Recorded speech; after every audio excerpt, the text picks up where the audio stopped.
Le conflit entre l'Iran et Israël, c'est un dossier brûlant au Moyen-Orient. En 2025, il y a eu une escalade des tensions quand Israël a attaqué l'Iran le 13 juin et a bombardé ses centrales nucléaires.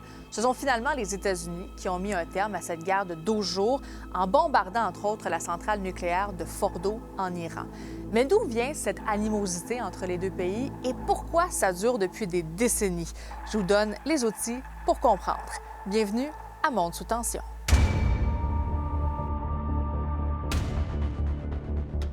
Saviez-vous qu'avant 1979, l'Iran est un allié d'Israël? 2 ans après la création d'Israël, en 1950, l'Iran a été le deuxième pays musulman à reconnaître l'État hébreu, une reconnaissance quand même, il faut le dire, de facto. C'était même le pays avec la communauté juive la plus importante du Moyen-Orient. D'ailleurs, Israël a été créé parce que les Juifs en Europe voulaient avoir un endroit où ils pouvaient vivre en sécurité. C'est ainsi qu'est né le sionisme. C'est le retour au Sion, en Palestine, à la fin des années 1800. C'est un mouvement nationaliste politique. Après la Seconde Guerre mondiale, où plus de 6 millions de Juifs ont été tués par les nazis, le monde occidental s'est dit qu'il fallait faire quelque chose. Alors, en 1947, l'ONU propose de partager la Palestine en 2 États, donc un juif et un arabe, une idée acceptée par les Juifs, mais rejetée par les pays arabes. The United States recognizes the provisional government as the de facto authority of the new state of Israel. Tout de même, en 1948, Israël a été officiellement créé. Dès le lendemain, le pays hébreu s'est fait attaquer par des pays arabes. Israël réussit tout de même à réaliser un partenariat officieux avec l'Iran, notamment au niveau militaire. Le Shah d'Iran autorise même une représentation israélienne à Téhéran, sans aller toutefois jusqu'à la reconnaissance officielle. Puis arriva 1979. Le roi, le Shah Mohammad Reza Pahlavi, a été chassé de l'Iran. Puis le pays est redevenu une république islamique gouvernée par l'ayatollah Khomeini. Les relations avec Israël ont immédiatement été brisées et le nouveau régime proclame détester Israël, ne reconnaît pas son existence et le traite même d'ennemi. Mais pourquoi l'Iran a-t-il retourné sa veste? Pour l'Iran, l'État hébreu, c'est comme une sorte de colonisateur illégitime sur des terres arabes, ainsi qu'un adversaire religieux et politique. De plus, Israël est un allié des États-Unis. Le régime iranien, lui, se présente alors en défenseur des Palestiniens et commence à soutenir des groupes armés comme le Hezbollah au Liban et le Hamas à Gaza qui combattent Israël. Mais toute cette guerre n'est pas qu'une question de religion. C'est un vrai combat pour le pouvoir au Moyen-Orient. L'Iran veut étendre son influence dans la région. Israël veut absolument empêcher Téhéran de devenir une puissance nucléaire capable de l'anéantir. Et dès la création de la République islamique en 1979, Israël considérait déjà comme étant une menace les ambitions nucléaires de l'Iran. Israël mène régulièrement des opérations secrètes et même des frappes en Syrie où l'Iran était aussi présent militairement.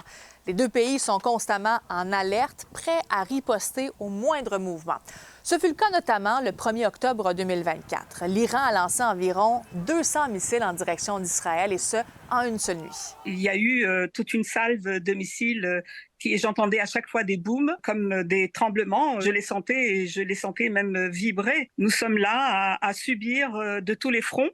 C'est ça aussi ce qu'il faut souligner. Il n'y a pas de repos et on ne voit pas cette issue pour pouvoir vivre sereinement et tranquillement. Let us be clear, Iran is not only a threat to Israel, Iran is also a threat to American personnel in the region, American interests, and innocent civilians across the region. Les principaux alliés d'Israël, ce sont les États-Unis. Et pour l'Iran, ce sont le Hamas dans la bande de Gaza, le Hezbollah au Liban et la milice Houthi au Yémen. Ces frictions entre l'Iran et Israël nous concernent parce que ça menace la stabilité mondiale. Et cela implique par le fait même des alliés comme les États-Unis et même le Canada. Le Canada qui soutient le droit d'Israël à vivre en paix avec ses voisins à l'intérieur de frontières sécuritaires et reconnaît son droit à assurer sa propre sécurité. You can be a Zionist and strongly support the creation of a Palestinian state living in peace and security alongside Israel. A view I know is shared by many in the Jewish community and across Canada. That's my belief, too. D'ailleurs, est-ce que vous vous demandez parfois d'où provient l'amitié entre Israël et les États-Unis? Eh bien, l'amitié entre Israël et les États-Unis commence après la Seconde Guerre mondiale. Les États-Unis reconnaissent rapidement l'État d'Israël en 1948 et pendant la guerre froide, Israël devient son allié stratégique face à l'influence soviétique au Moyen-Orient. Et là, au fil des décennies, cette relation se renforce à travers l'aide militaire, les liens religieux et culturels, ainsi que les intérêts communs en matière de sécurité. Today, I'm delighted to welcome Israeli Prime Minister Benjamin Netanyahu. Aujourd'hui, c'est l'un des partenariats les plus solides et controversés de la politique américaine. Il existe même un comité d'affaires publiques américano-israélien qui est le principal lobby pro-israélien aux États-Unis, qu'on appelle AIPAC. Son objectif premier est de renforcer les relations entre les États-Unis et le pays hébreu en tentant d'influencer, entre autres, des politiques américaines en faveur d'Israël. Donc, la guerre froide entre Israël et l'Iran est un conflit d'idéologie, de pouvoir régional et de survie stratégique. Tant que l'Iran va poursuivre son programme nucléaire et son soutien à des groupes hostiles, Israël va considérer cette menace comme existentielle. Une désescalade durable reste difficile sans changement important dans les relations au Moyen-Orient.